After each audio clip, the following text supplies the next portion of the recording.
Hello everyone, welcome to another video. Now, the new iRacing build is here. I'm going to tell you about the new content and features in less than 5 minutes. So first up, let's talk about the content. So we've got two new tracks that you can actually go and buy. First up, we've got Miami International Autodrome. So this track has got 5 layouts.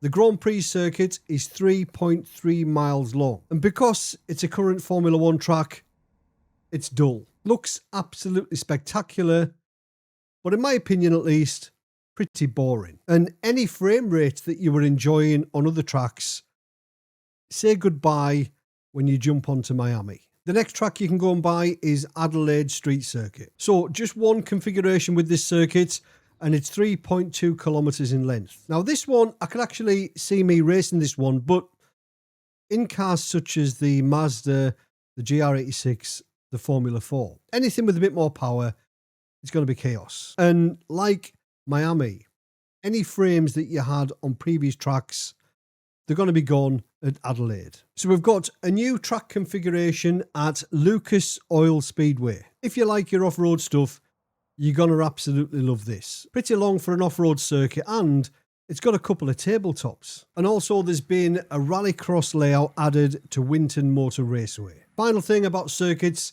Bathurst has had a bit of an art refresh. Now next up, onto the cars, we have got the FIA Cross Car. So this is a super lightweight off-road car with a Yamaha 850cc motorcycle engine producing about 120 horsepower. This car's great fun for about 5 minutes. Now this is going to be added to the base content on iRacing, so as long as you pay your subscription, you've got access to this car. So the next new car is the Porsche 992.2. Now this is an updated version of the 992 that we've been running on iRacing for a few seasons. This is the version that's run in many series around the world.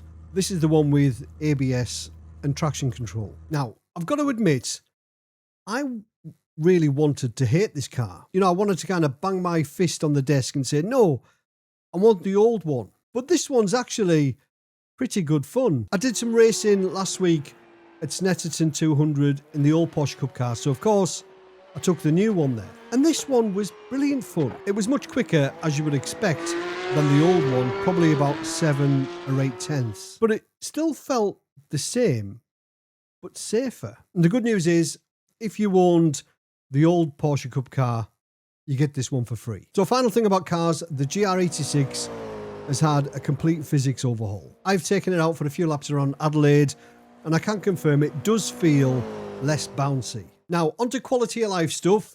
The UI on iRacing's had a bit of an overhaul. Now, you can actually select what black box you want on screen. So you can have your traditional black box if you wanted to cycle through your standings, relative, fuel, tyres, etc. But you can now add other ones. So you could have the fuel on your black box, and you could add a relative, or you could add the standings. Much more customization within the iRacing UI, which is a great thing if you don't use overlays. So there's been loads and loads of other updates. You're going to have to go and have a look at the release notes, but I'm just talking about the content. Now, would I buy Miami and Adelaide? Well, I've had to make this video, but if I didn't, I wouldn't have bought them. I just don't see them being great racetracks. Like I said earlier on, the FIA Cross Car, great fun for about 5 minutes. So that's been parked. It'll never be out the garage again. But really good news about the UI. People that don't use overlays will really welcome that. But overall, I think it's a bit of a disappointing build. iRacing, to me, are introducing all these fancy tracks that look spectacular, but the game engine just